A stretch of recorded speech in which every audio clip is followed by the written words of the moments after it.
Bold trying to carve it on the left. টি-20 বিশ্বকাপে ভারতে খেলতে যাবে না বাংলাদেশ ক্রিকেট দল। বিশ্বকাপের আগে হঠাৎ করেই বাংলাদেশ ক্রিকেটের অংশগ্রহণ নিয়ে বড় ধরনের অনিশ্চয়তা দেখা দিয়েছে।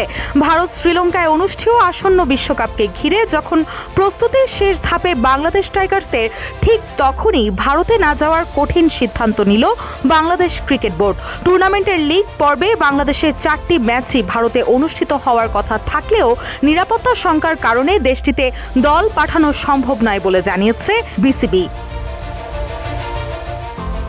4 জানুয়ারি এক ইমেল বার্তায় আন্তর্জাতিক ক্রিকেট কাউন্সিলকে এই সিদ্ধান্তের কথা আনুষ্ঠানিকভাবে জানিয়ে দিয়েছে বিসিবি। একই সঙ্গে বাংলাদেশের ম্যাচগুলোর ভেন্যু ভারত থেকে অন্য কোনো দেশে সরিয়ে নেওয়ার আবেদনও করা হয়েছে। বিশ্বকাপের আগে এমন সিদ্ধান্তে আন্তর্জাতিক ক্রিকেট অঙ্গনে শুরু হয়েছে তীব্র আলোচনা ও সমালোচনা। ভবিষ্যৎ হোক নিরাপদ, বিনিয়োগ হোক বিশ্বস্ত, আর আমার পছন্দ সল্ট বে। ওয়েলকাম টু সল্ট বে। বিসিবির ইমেইলে উল্লেখ করা হয়, বর্তমান পরিস্থিতিতে ভারত সফরে বাংলাদেশ দলের নিরাপত্তা নিশ্চিত করা সম্ভব নয়। খেলোয়াড়, কোচিং স্টাফ ও সংশ্লিষ্ট সবার নিরাপত্তার বিষয়টি বিবেচনায় নিয়েই এই সিদ্ধান্ত নেওয়া হয়েছে। এর আগে 3 জানুয়ারি রাতে মোস্তাফিজুর রহমানকে আইপিএল থেকে বাদ দেওয়ার প্রেক্ষাপটে অনলাইনে জরুরি বৈঠকে বসেন বিসিবির পরিচালকেরা। ওই বৈঠকে বেশিরভাগ পরিচালক কঠোর অবস্থানে না যাওয়ার পক্ষে মত দেন।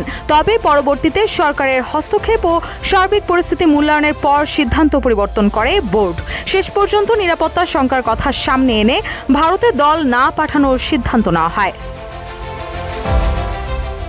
এর আগে 3 জানুয়ারি রাতে মোস্তাফিজুর রহমানকে আইপিএলের দল কলকাতা নাইট রাইডার্স থেকে বাদ দেওয়ার ঘটনায় তীব্র নিন্দা ও প্রতিবাদ জানান ক্রীড়া উপদেষ্টা আসিফ নজরুল। বিসিসিআইয়ের নির্দেশেই কলকাতা নাইট রাইডার্স মুস্তাফিজকে ছেড়ে দিয়েছে বলে অভিযোগ করেন তিনি।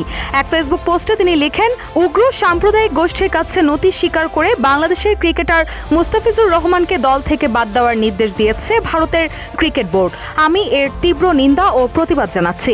একই সঙ্গে বাংলাদেশে আইপিএল সম্প্রচার বন্ধের উদ্যোগ নেওয়ার অনুরোধ জানান তিনি। এখন থেকে গোলামির দিন শেষ, বাংলাদেশ আর মাথা নত করবে না।